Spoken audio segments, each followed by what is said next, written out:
जैसे नाव चलाने वाले का फर्ज है कि बचाते बचाते भगवान करे भले तुम्हारे प्राण छूट जाते तो तुम्हें स्वर्ग मिल जाता।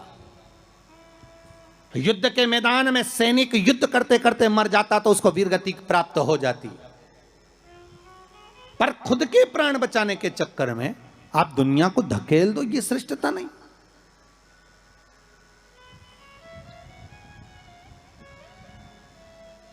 ये इसमें श्रेष्ठता नहीं। जब तक उस शरीर में प्राण है, जब तक उस शरीर में श्वास है, डॉक्टर भी अपनी जान झोंक दे कि कैसे भी मुझे इसको बचाना है, चाहे कुछ भी हो जाए इसके प्राण बचना चाहिए। फिर धन मूल नहीं है, फिर संपदा मूल नहीं, फिर सत्ता मूल नहीं है।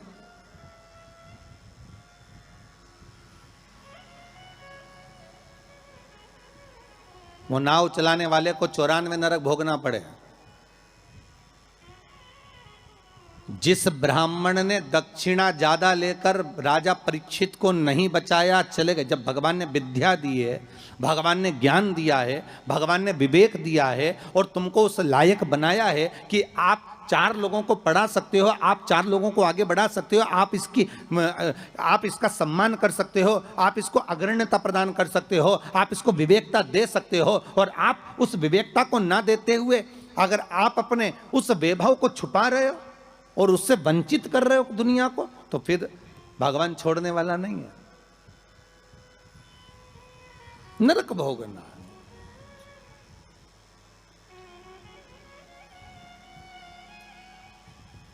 पर पांडे तारा वालों, आप लोगों ने बिल्कुल सही उत्तर दिया कि उसने दक्षिणा ज्यादा ले ली और वापस निकल गया तो अपने मुख से कह दिया कि वो नरक गया। कितनी, इसी को कहते गंगा तट के श्रोता। गंगा तट के जो श्रोता होते हैं ना, बड़े आनंदमय होते। कथा जो सुनते हैं ना, उसका भाव एक आनंदित होता है कि वो अपना लक्ष्य छोड़कर, अगर चाहता तो राजा परीक्षित को बचा सकता था, पर थोड़ी सी संपदा के चक्कर में, थोड़े से धन के चक्कर में वो ब्राह्मण भी थोड़ा सा लोभ आया और लोभ के चक्कर में अपने कर्म से वंचित हो गया। तो वो चरित्र कहां गलत है महाराज जी? एक महाराज जी प्रवचन दे रहे थे। उस प्रवचन में एक गांव का व्यक्ति कथा सुनने बैठा था और खड़े होकर पूछ लिया, महाराज जी पाप के बाप का नाम क्या है? महाराज जी ने पूछा, क्या पूछ रहे हो, फिर से बोलो। तो वो व्यक्ति बोला, महाराज जी हमें दशरथ जी के पिताजी का नाम मालूम है, हमें राम जी के पिताजी का नाम मालूम है, हमें कृष्ण जी के पिताजी का नाम मालूम है, हमें सबके बाप का नाम मालूम है, बस पाप के बाप का नाम नहीं मालूम। तुम हमें उत्तर दे दो। तो महाराज जी भी मन में सोचे पाप का बाप। महाराज जी मन में सोचे हमने पूरी पुराण पढ़ी पर ये पाप का बाप तो हमें कहीं नहीं मिला। सारे शास्त्र भी उखाड़ कर देख लिए पर उसमें पाप का बाप मिलना बड़ा कठिन। अब पाप का बाप कहाँ से ढूंढे? तो महाराज जी ने कहा एक काम करते हैं, कल हम आपको बताएंगे, आप कल कथा में आना। और महाराज जी फिर प्रवचन देने बैठे और वो व्यक्ति फिर आके बैठ गया। अब जैसी कथा समापन हुई, महाराज जी को फिर खड़ा हो गया, महाराज सीताराम। महाराज जी बोले सीताराम। और बोलो पाप का बाप। महाराज जी बोले बहुत अच्छा, पाप का बाप पीछे पड़ा। महाराज जी बोले कल बिल्कुल पक्का है कि तुमको तुम्हारे प्रश्न का उत्तर मिल जाएगा। अब महाराज जी ने आज भगवान को 2 अगरबत्ती लगाई कि वो नहीं आना चाहिए प्रभु, क्योंकि वो फिर आएगा, फिर प्रश्न करेगा पाप का बाप। अच्छा वो प्रश्न नहीं भी करता ना तो उसका मुंह देखकर याद आ जाता है कि प्रश्न करेगा पक्का। तो पंडित जी जब निकले ना प्रवचन के लिए तो उन्होंने भगवान को 2 अगरबत्ती लगाई, भगवान ये नहीं आना चाहिए। और पंडित जी जैसे ही बस कथा में आ रहे थे, प्रवचन देने आ रहे थे, वो रोड पे ही मिल गया पाप का बाप। अब पंडित जी मन में सोचे प्रवचन दूं कि ना दूं, बड़ा टेंशन है। अब प्रवचन दे कि ना दे यही सोचे। अब महाराज जी फिर कथा में बैठे, उसने फिर प्रश्न कर दिया महाराज कि पाप के बाप का नाम बता दीजिए। महाराज जी फिर नहीं बोले। अब नहीं बोले तो शिव महापुराण की कथा कहती है महाराज वहीं पर एक वैश्या बैठी थी कथा में, रोज कथा सुनने आती थी। उसका मन, उसका चित्त, उसकी वृत्ति कथा में बड़ी रमती।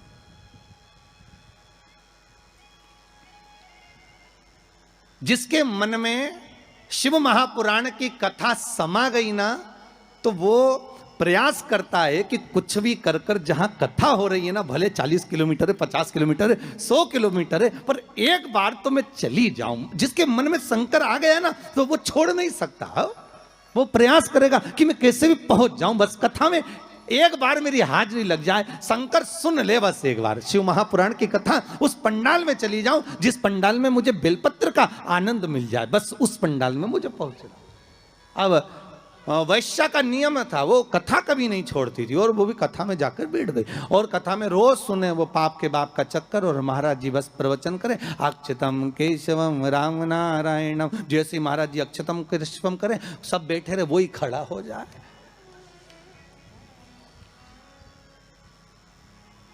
अब महाराज जी भी मन में सोचे अब क्या करें, तो महाराज जी डबल से कह रहे हैं, अक्षतम कैसवम राम नारायणम कृष्ण दामोदर वासुदेवम हरे। तो वो महाराज जी हाथ हिलाएं कि अभी भी पाप का बाप नहीं मिला, पर वो तो वही बस खड़ा।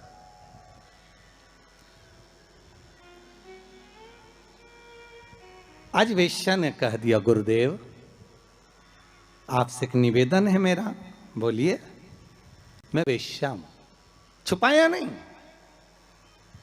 संत, सदगुरु, भगवान, माता पिता, इनसे कभी नहीं छुपाना अपने को। छुपाकर जाएंगे भी का?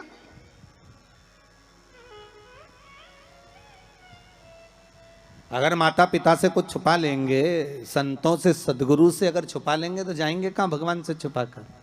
बिल्कुल पीछे जाकर बैठ जाती हूं एकांत में, पर मेरा कुछ मन है आपसे कहने का, आप सुनेंगे हमारी बात? संत बोले, क्यों नहीं सुनेंगे, हम तो संत हैं, बोलो क्या बात है। आप जब सुबह सुबह मंदिर जाते हो ना गुरुदेव, तो बीच में मेरा वेश्यालय पड़ता है, 2 मिनट के लिए आप पांव रख देंगे ना मेरे वेश्यालय में, मेरी जिंदगी सार्थक हो जाएगी। संत बोले, हम और वेश्या के घर कभी नहीं आ सकते। वेश्या कहती, आज तक कोई गुरु मेरे वेश्यालय में नहीं आया, केवल चरण रखना, चले जाना गुरुदेव। गुरुजी बोले, राम राम राम सीताराम, हम नहीं आएंगे। गुरुजी चले गए कहते हुए। वैश्या घर के बाहर रंगोली मांगोली डालकर वेश्यालय के बाहर बैठी। संत का आगमन हुआ, वहीं से वैश्या दौड़ कर गई, गुरुदेव ये मेरा वैश्यालय है, पांव रख दीजिए। महाराज वैश्या के भवन में चले गए। वैश्या ने कहा, महाराज जी बैठिए। नहीं नहीं, इतना समय कहाँ है बैठने का, तुमने कहा था बस पांव रख देना। महाराज जी बैठ जाइए, आपके हाथ जोड़ती हूँ, 5 मिनट बैठ जाओ। महाराज जी वैश्या कर रही है, महाराज रोज एक गांव का व्यक्ति आपसे प्रश्न करता था कि पाप के बाप का नाम बताओ, मैं उत्तर दे रही हूं कि पाप के बाप का नाम लोभ है। तो वो जो ब्राह्मण था उसने एक गलती कर दी। परीक्षित को अगर बचाता, भले 5 मुद्रा मिलती, पर मिलती ना, मिलती मुद्रा। पर उस ब्राह्मण ने एक गलती कर दी कि वो परीक्षित को बचाने की जगह ज्यादा मुद्रा लेकर वापिस मुड़ गया। वापिस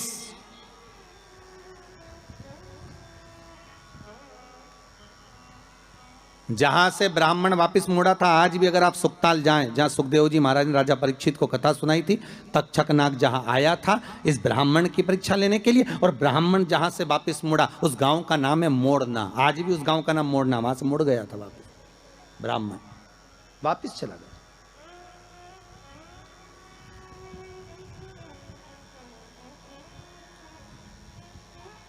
जरा सा लोभ बस वहां भरमा दिया।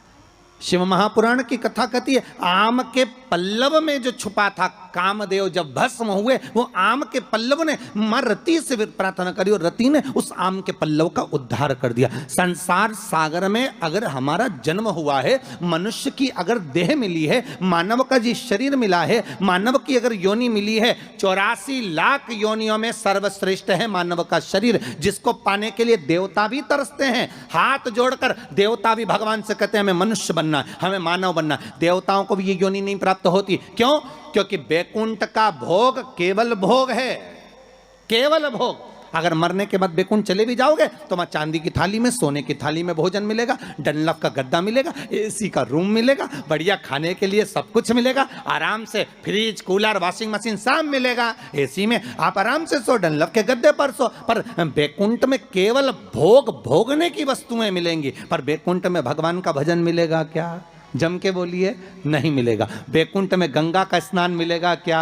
नहीं मिलेगा। बैकुंठ में शिव महापुराण की कथा मिलेगी क्या? नहीं मिलेगी। बैकुंठ में दान करने का मौका मिलेगा क्या? नहीं मिलेगा। बैकुंठ में भजन करने का मौका मिलेगा? नहीं मिलेगा। बैकुंठ में ना तो भजन मिलेगा, ना कीर्तन मिलेगा, ना नाम जाप मिलेगा, ना गंगा का स्नान मिलेगा। बैकुंठ में ना तीर्थ मिलेगा। बैकुंठ में अगर मिलेगा तो एक एसी का रूम मिलेगा, डनलप का गद्दा मिलेगा, सोने की थाली में भोजन मिलेगा, 2-4 दासियां तुम्हारा पंखा झेलेगी, पांव दबाने वाले मिलेंगे, इससे ज्यादा कुछ नहीं मिलेगा। बैकुंठ में लोग कहते हैं भगवान विष्णु मिलेंगे क्या? तो भगवान विष्णु से किसी ने पूछा तुम बैकुंठ में रहते हो? भगवान विष्णु कहने लगे मुझे तो फुर्सत ही नहीं, जहां कथा होती मैं तो वहां चले जाता। जब बैकुंठ अधिपति कथा सुनने के लिए पितरों के धाम में जाते हैं, कथा सुनने के लिए पांडतारा आ जाते हैं, कथा सुनने के लिए गंगा के घाट चले जाते हैं, तो भगवान कह रहे हैं बैकुंठ में फिर मनुष्य क्यों चाहता है बैकुंठ जाने के लिए? लक्ष्मी जी से पूछा तुम रहती हो क्या बैकुंठ में? लक्ष्मी जी बोली मैं जहां नारायण मां में, मैं क्या करूं बैकुंठ में? तो फिर बैकुंठ में क्या है? तो लक्ष्मी जी बोली 3 स्टार होटल, 5 स्टार होटल, आराम से रहो, खाओ पियो, मौज करो, और जब तुम्हारा पुण्य खत्म हो जाए, जैसे ही पुण्य खत्म वैसे ही धक्का मार के फेंक दिया। जैसे जब तक जेब में पैसा है तो होटल के अच्छे से अच्छे रूम में, खूब कुंभ के मेले में होटल बुक करो, खूब इलाहाबाद में, प्रयागराज में खूब प्रेम से रहो, और जब जेब में पैसा खत्म तो होटल वाला भी कह देगा निकलो, बाहर निकलो। तो होटल वाले से क्योंकि हमने 1 महीने का पैसा दिया था, 2 दिन तो ज्यादा रह जाने दे, 2 दिन क्या 24 घंटा ज्यादा नहीं रहने देगा। पैसा खत्म तो निकल कर बाहर जाओ, पैसा हो जमा करो, फिर रूम में रहो। उसी तरह बैकुंठ में जितना पुण्य है उसके बल पे रह लो, जैसे ही पुण्य समाप्त, चलो पांडे तारा वापिस पहुंच जाओ प्रतापगढ़। फिर कहोगे तुम जानते नहीं हो, हमने सियोर वाला महाराज के मुंह से शिव महापुराण की कथा सुनी तो बहुत बड़ा पुण्य कमाया। तो भगवान विष्णु बोले पुण्य तो कमाया पर खत्म भी तो हो गया, वापिस जा नीचे बैटरी चार्ज करके आ, वापिस जा, फिर कथा सुन। बड़ी मुश्किल से मिलता है ये मनुष्य का, मिलेगा बैकुंठ चाहोगे तो मिल जाएगा, पर भोग करने के लिए मिलेगा। उसमें केवल आप भगवत भजन नहीं कर सकते, आप उसमें दान नहीं कर सकते।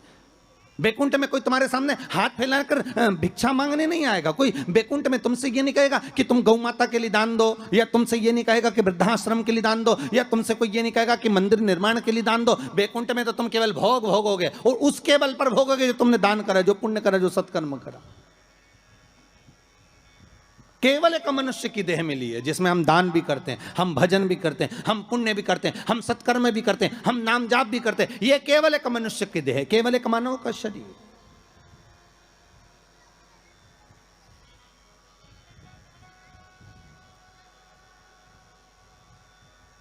इसके सिवाय कहीं सुख नहीं। 84 लाख योनियों में श्रेष्ठ योनि मानव की, और उसको हम गंवा दे महाराज तो वो बेकार। आम के पल्लव के लिए रति आकर कहती है। संसार वासियों से हमारा यही निवेदन है कि आप किसी के लिए कुछ नहीं कर सकते तो कम से कम फोन लगाकर इतना तो कह सकते हो, कथा आ रही है, टीवी चैनल पर चल रही है, 4 बजे से 7 बजे तक चल रही है, जरूर सुनना।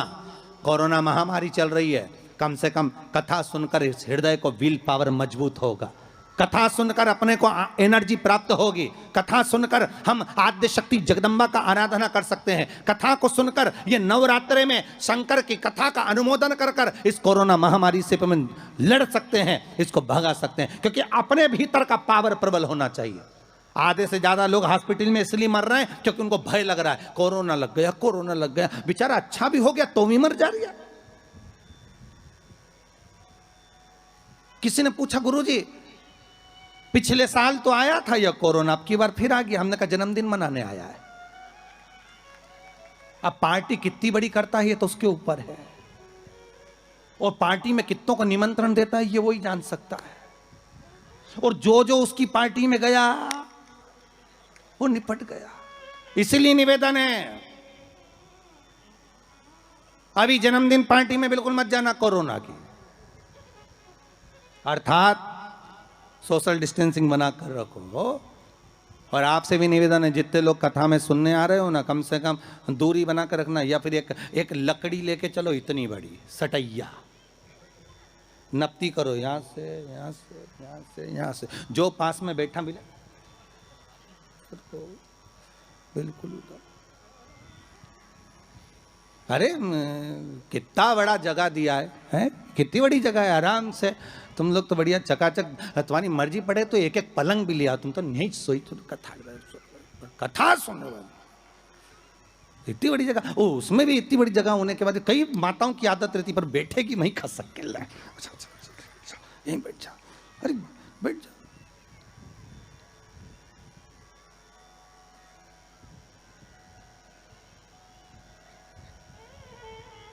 सुनो कथा। शिव महापुराण की कथा कहती है,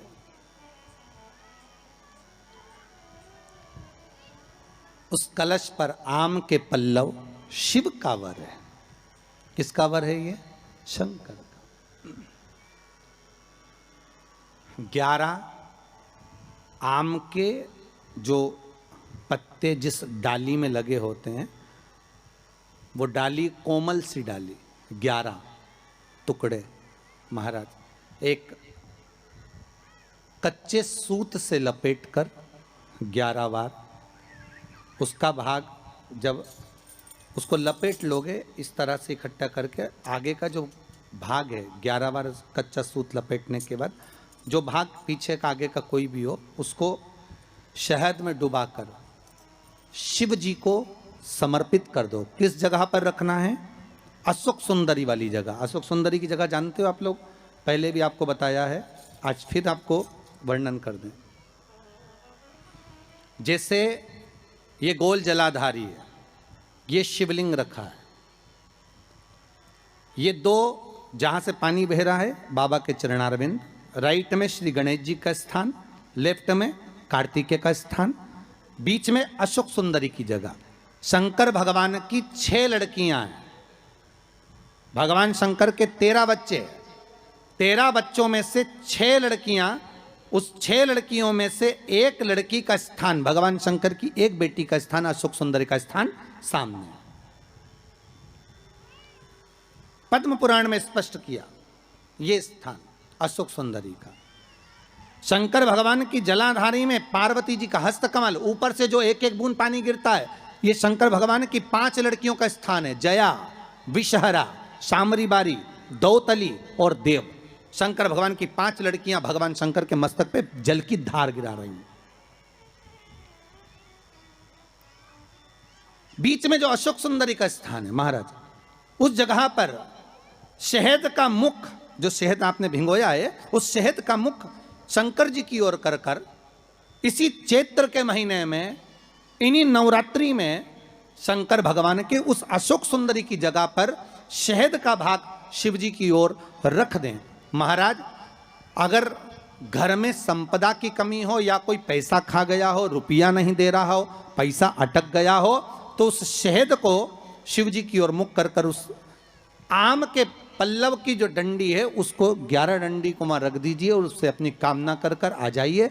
हो सके उस शहद में से थोड़ा सा शहद किसी रुमाल पर, किसी कपड़े में लगाकर उसको रख लीजिए। जिस व्यक्ति से पैसे लेना है, जिस व्यक्ति से पैसे मांग रहे हो, उससे एक बार जाकर मिल लीजिए, एक बार उसको खबर कर दीजिए।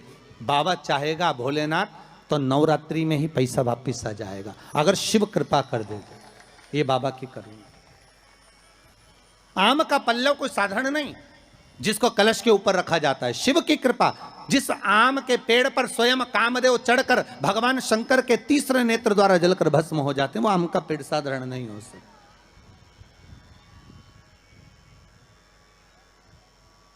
सहज नहीं है। और वैसे भी शिव शिव है महाराज। भोलेनाथ से निराला यहाँ कोई नहीं, भोलेनाथ से निराला यहाँ कोई नहीं, भोलेनाथ से निराला यहाँ कोई नहीं, भोलेनाथ से निराला यहाँ कोई नहीं, कोई नहीं रे यहाँ कोई नहीं, कोई नहीं रे यहाँ कोई नहीं, कोई नहीं रे यहाँ कोई नहीं, कोई नहीं रे यहाँ कोई नहीं, भोलेनाथ से निराला यहाँ कोई नहीं, भोलेनाथ से निराला यहाँ कोई नहीं। आओ।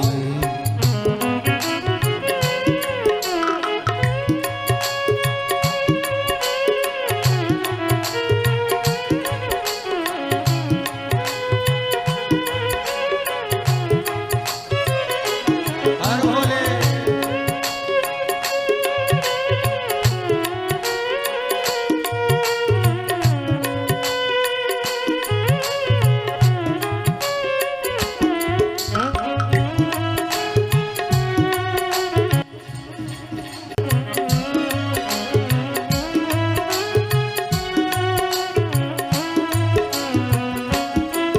ओ शिव का डमरू डम डम बोले, अगम निगम के भेद ये खोले, शिव का डमरू डम डम बोले, अगम निगम के वेद ये खोले, शिव का डमरू डम डम बोले, अगम निगम के भेद ये खोले, शिव का डमरू डम डम बोले, अगम निगम के वेद ये खोले, डमरू बजाने वाला कोई नहीं, ऐसा डमरू बजाने वाला कोई नहीं, भोलेनाथ से निराला यहाँ कोई नहीं, भोलेनाथ से निराला यहाँ कोई नहीं, शंभोनाथ से निराला यहाँ कोई नहीं, शंभुनाथ से निराला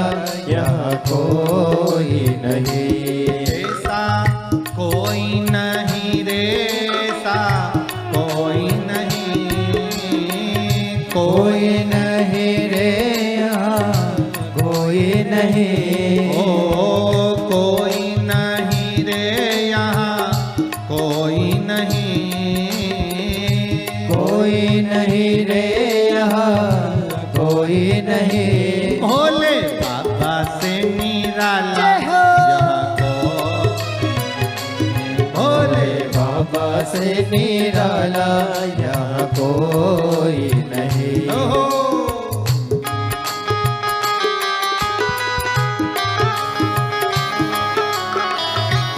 हर भोले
जब जब कर्मठ बदले पाप चमकते अगले पिछले। आया जब जब करवट बदले पाप चमकते अगले पिछले। आया जब जब कर्मठ बदले पाप चमकते अगले पिछले। आया जब जब करवट बदले पाप चमकते अगले पिछले। ऐसा जोग जगाने वाला कोई नहीं। ऐसा जोग जगाने वाला कोई नहीं। ऐसा जोग जगाने वाला कोई नहीं। ऐसा जोग जगाने वाला कोई नहीं। भोला नाथ से निराला तो नहीं। भोलेनाथ से निराला यहाँ कोई नहीं।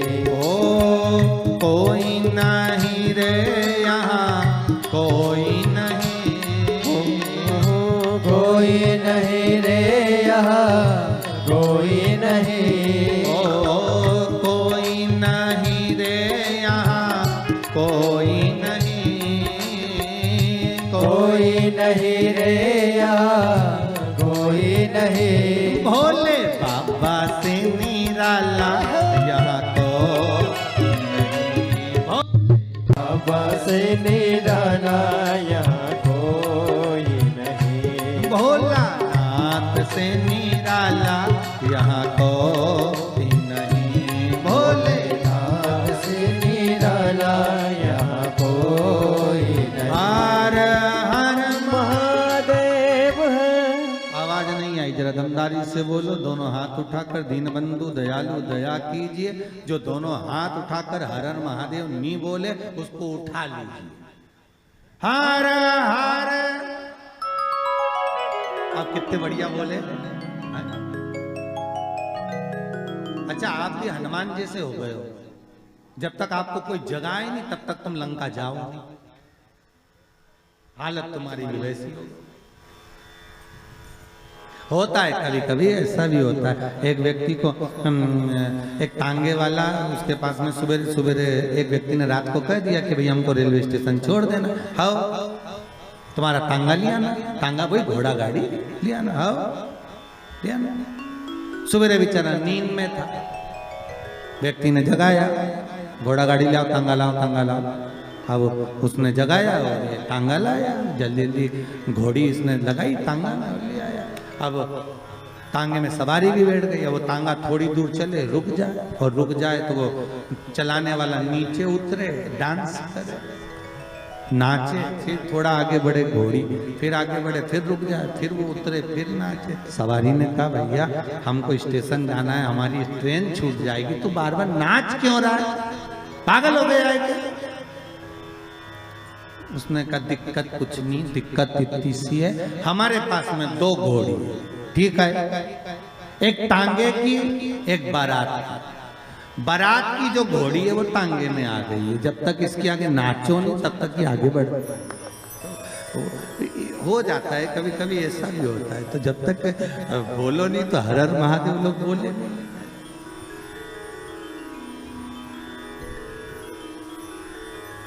अब आम के पल्लव को बाबा ने विराजमान किया। अब आया है उसके ऊपर क्या रखते हो श्रीफल नारियल ठीक है।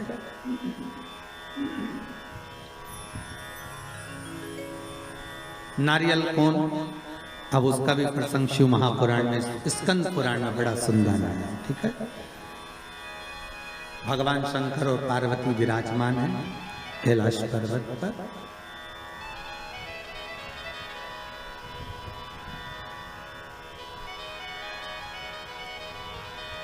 भगवान शिव के मन में बात आई। शंकर भगवान ने मां पार्वती जी से कहा ए जगत धात्री हाँ प्रभु बोलिए सुनो।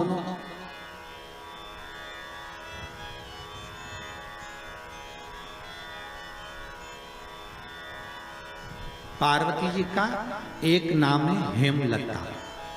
क्या नाम है? हेमलता। कई लोगों ने पूछा कि ये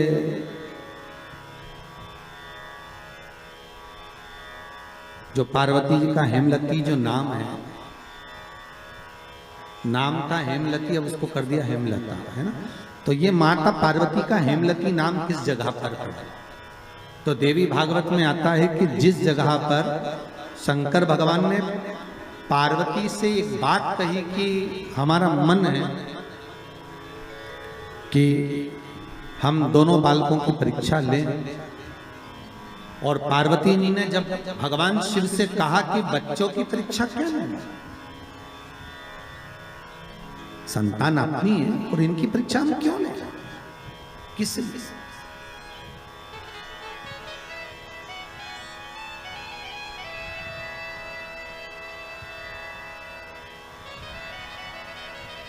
मां पार्वती का जो नाम है हेमलती, हेमलता, इसका कारण केवल इतना था कि ये अपने पति को भी ज्ञान दे देती थी। कई बार इन्होंने समझाया है शिव जी को कि आप ये ना करिए,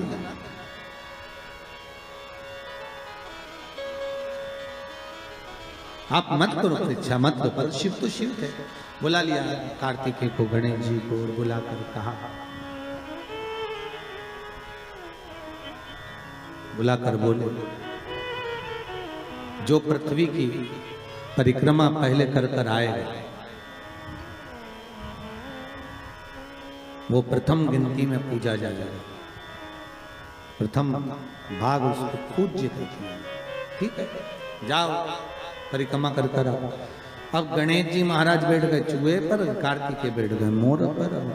कार्तिकेय घर के बड़े थे, उनको ये बात भान में थी, उनको ये बात का ज्ञान था।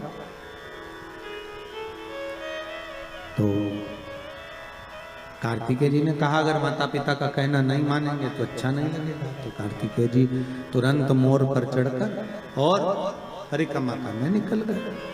अब गणेश जी तो चूहे को बुलाए, फिर चूहा भग गया, फिर पकड़ के लाए, फिर चूहा भग गया।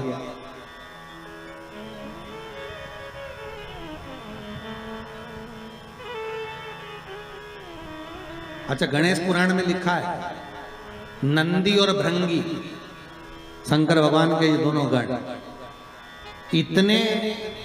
इतने एबले थे महाराज कि गणेश जी जब जब चूहे पे बैठते थे और नंदी और भृंगी चूहे को अपने पास खिलाने के लिए बुला लेते थे।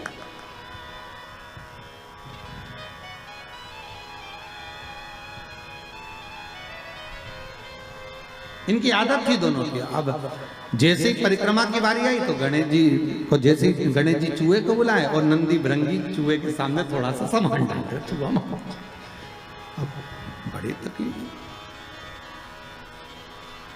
गणेश जी को लगा कि आखिर कारण क्या है। तो गणेश जी ने देख लिया कि ये नंदी भृंगी ने करी यार, तो नंदी भृंगी को देखकर कह दिया आप नंदीश्वर, ये अच्छी बात नहीं है, आप मेरा चूहा बार बार बुला लेते हो, तो तुम ले जाओ चूहे को, जा। अब उन्होंने चूहे पर बैठ गए, बैठकर जैसे चले शंकर जी के पास में तो शिव जी को प्रणाम कर कर कहा पिताजी परिक्रमा करने जा रहा हूं। शंकर बोले जा। अब इनको क्या मालूम था कि यहीं लगा लेगा।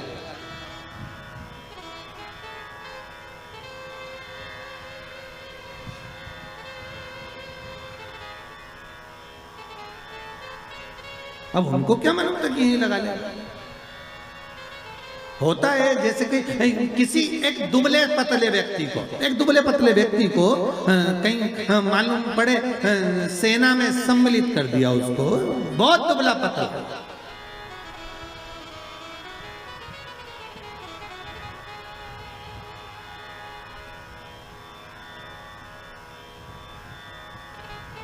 और उससे कहा जाए तो अफगानिस्तान की ओर से लड़ेगा, ले ये गोला बम का और ले जा। और उसने कहा मेरे में इतना जुनून है कि मैं पूरे देश को उड़ा दूंगा और अफगानिस्तान को जिता दूंगा। मालूम पड़े उसको भेज दिया और इतना बड़ा बम देके भेजा, और मालूम पड़े जैसे ये बॉर्डर पे पहुंचा और तेजी से हवा चल गई तो घूम गया, मालूम पड़े वही उठाकर अफगानिस्तान पर फेंक दिया। अब जिस सेना से लड़ रहा था उसी सेना को निपटा दिया।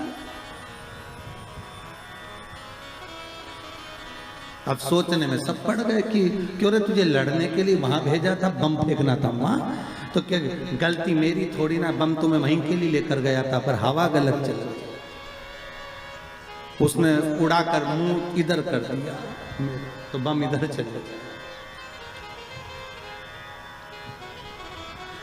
गणेश जी से पूछा कि तुमको भेजा था कि तुम पृथ्वी की परिक्रमा करने जाओ, तो तुम ये क्या कर रहे हो? गणेश जी बोले पिताजी शांत रहिए और परिक्रमा लगाने दीजिए। और परिक्रमा लगाई गणेश जी महाराज ने, एक नहीं 3, और 3 परिक्रमा लगा के सामने खड़े हो गए। पिताजी वर दीजिए। पिताजी ने पूछा काय का वर? पृथ्वी की परिक्रमा करके आया। शंकर भगवान बोले बता, मेरे आजू बाजू घूम लिया और क्या पृथ्वी की परिक्रमा करिए।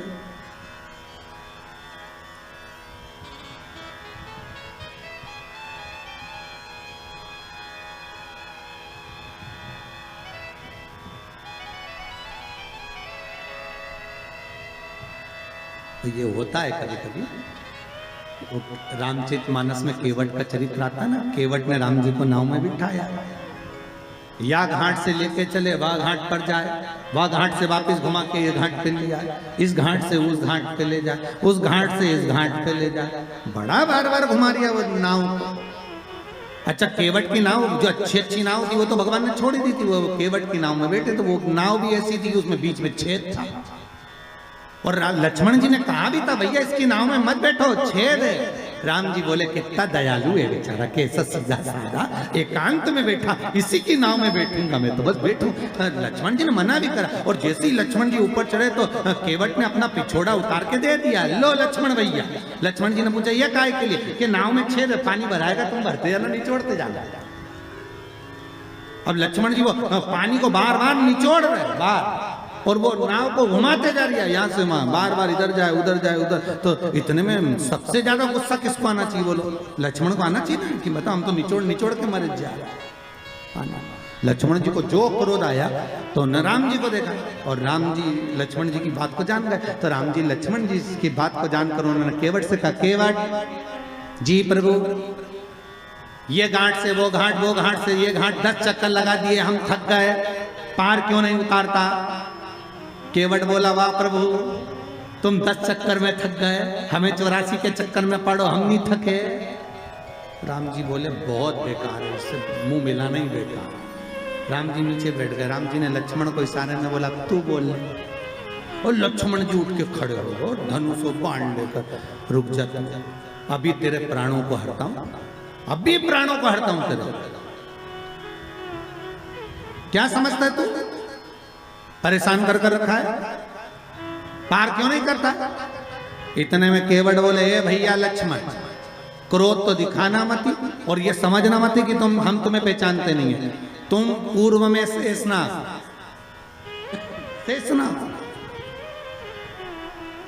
ये भगवान राम भगवान विष्णु है, और ये मैया सीता लक्ष्मी जी, ये चरण दबा रही थी, ये सो रहे थे, आप शेषनाग के ऊपर, हम कछुआ थे दर्शन करने आए, आपने इतनी तेज फुंकारा, मर गए तो केवट बन गए, तुम्हारे फुनकार से मरे तो केवट बने, और अभी भी घाटे में नहीं जाएंगे, तुम मार भी दोगे तो बेकुंठी जाएंगे, पर घाटा तुम्हारा है, हमारी कोई औलाद नहीं है, हम मर गए तो हमारी पत्नी अंतिम संस्कार भी तुमसे कराएगी, और 12वें का भोजन भी तुम्हें ही जिमाएगी। राम जी ने कहा लक्ष्मण नीचे बैठ जा रहे, नीचे बैठ जा तू।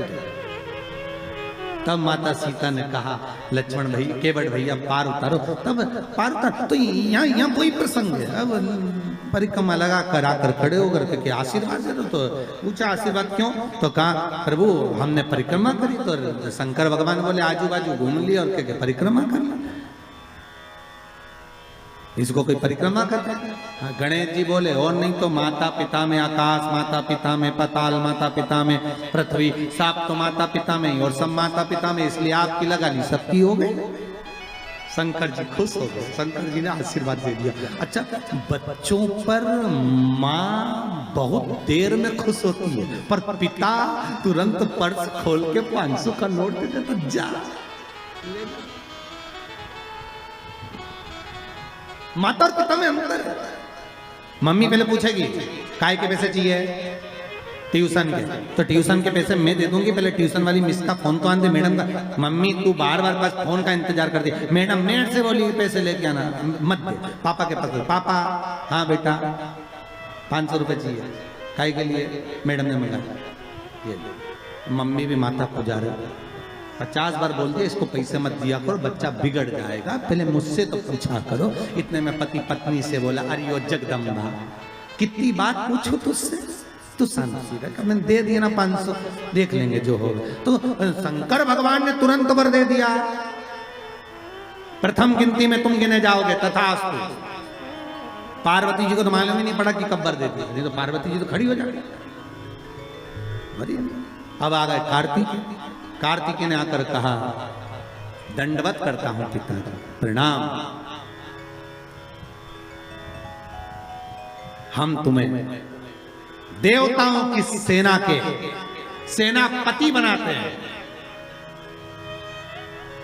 कार्तिकेय की आंख से अश्रु बहे।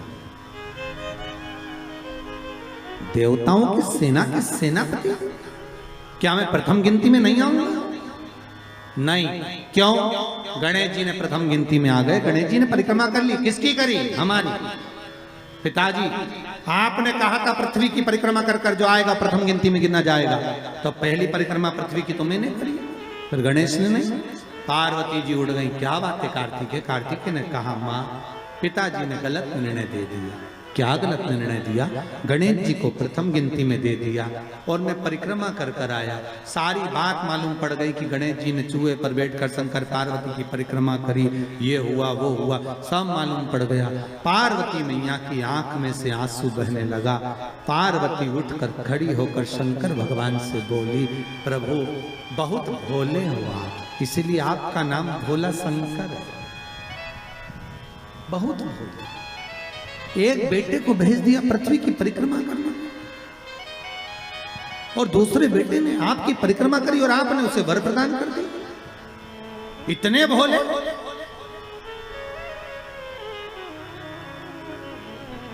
पुत्रों में भेद कर दिया।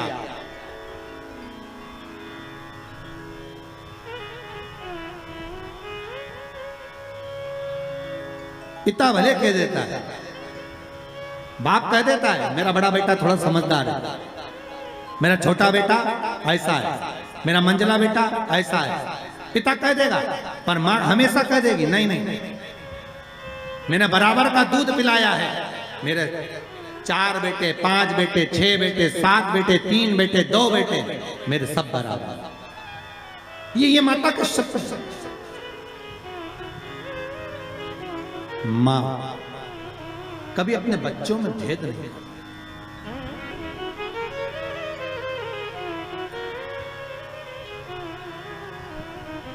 पूत कपूत सुने हैं परना, माता सुनी कुमाता।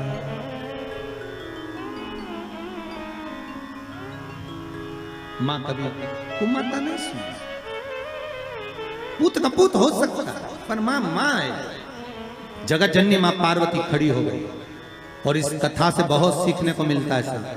शिव महापुराण का ये चरित्र बहुत सिखाने के लिए है कि माता पिता की दृष्टि में कभी बच्चों के प्रति भेद न करना।